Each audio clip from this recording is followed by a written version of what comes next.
అందరికీ నమస్కారం. మీరు చూస్తున్నది నందిగామ టీవీ. ఎన్టీఆర్ జిల్లా పల్లగిరి సిలువగిరి మహోత్సవాలు అత్యంత వైభవంగా జరుగుతున్నాయి.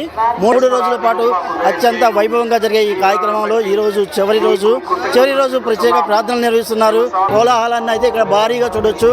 నందిగామ టీవీ ప్రత్యేక కథనం దీని మీద కవర్ చేస్తూ ఉంది.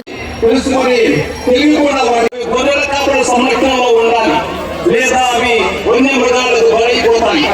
ప్రతికూల వాతావరణం ఎదురైనప్పుడు తెలివిగా మీరు నిరంతరం గౌరవగా ఉన్నారనే అర్థం.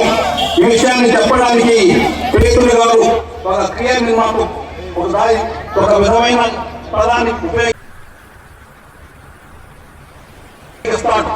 ఇది దారి తప్పిన నిరంతరగత చర్యను నొక్కి చెప్తుంది.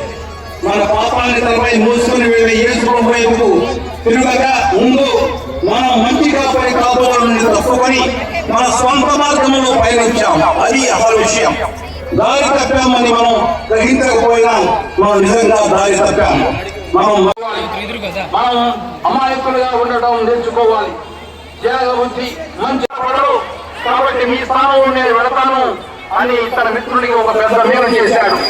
అధికారులు అన్నాడు, మీకు చాలా పెద్ద కుటుంబం చేశాడు.